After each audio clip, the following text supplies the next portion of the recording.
What if every thought we have is borrowed, summarized, or generated? Our ability to reason, question, and create, those things have meaning. It's what makes us us. Look, you've probably noticed it too. Everywhere you go, someone's asking AI to think for them, whether it's ChatGPT or Copilot or whatever else they're using. Maybe they're asking it to write for them or to decide for them, to tell them what's true and what's false, what's worth believing.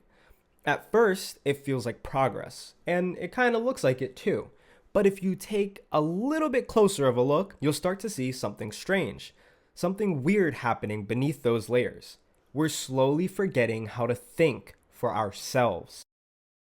The comfort of convenience.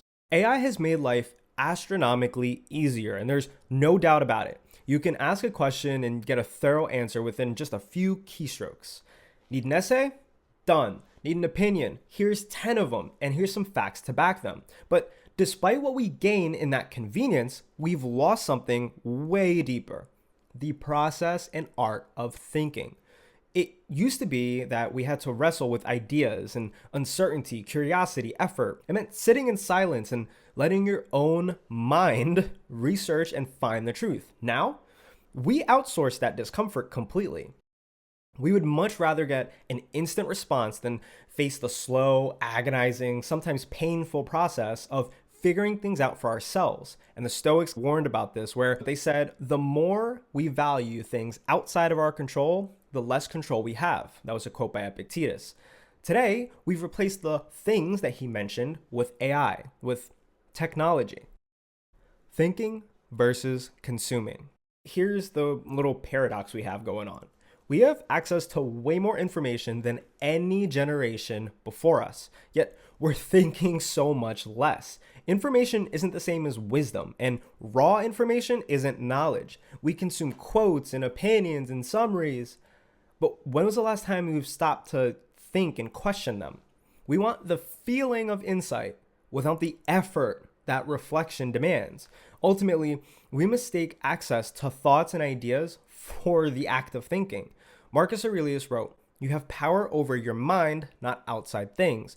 Realize this and you'll find strength." But what happens when we stop using that power, that strength that we have?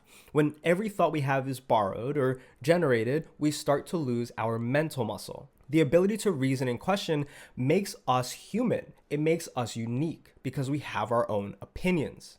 The illusion of intelligence. Look, AI can sound intelligent and it can simulate human wisdom, but simulation isn't the real deal. It's not understanding. The danger is that people are beginning to confuse clarity with truth. And just because something sounds right and sounds good doesn't mean it's true.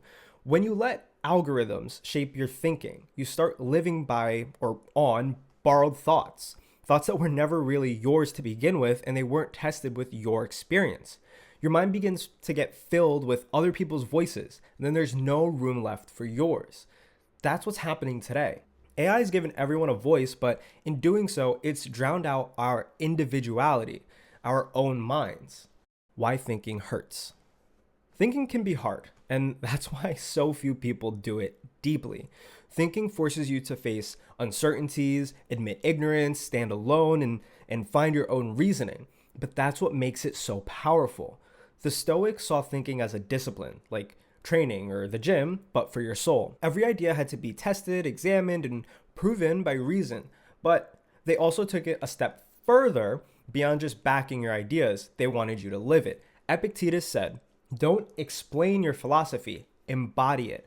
To think for yourself means to live your thoughts, to turn them into action, not just words. AI can do a lot, but it can't do that. It can't imitate reasoning.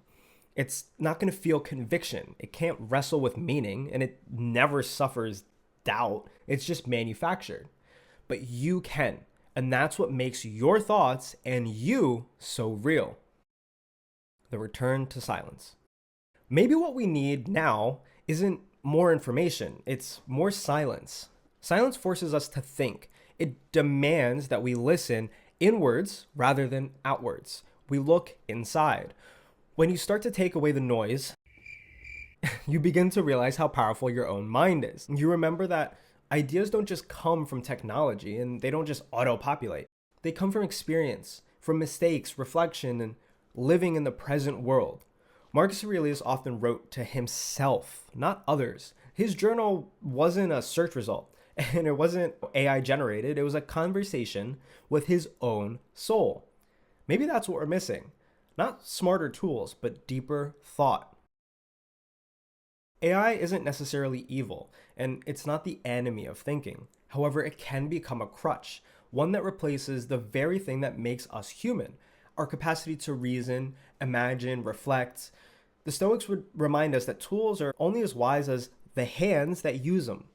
The question isn't whether AI is going to think for us. The real question is, will we choose to think for ourselves? Look, if this video made you pause for a moment, good. That pause is thinking, returning to your rightful place. Thanks for watching. And don't forget, don't let the world think for you. If you've enjoyed this video, please hit the like and subscribe button. It makes a world of difference. Until next time, stay curious, stay grounded, keep questioning, and lastly, keep on growing.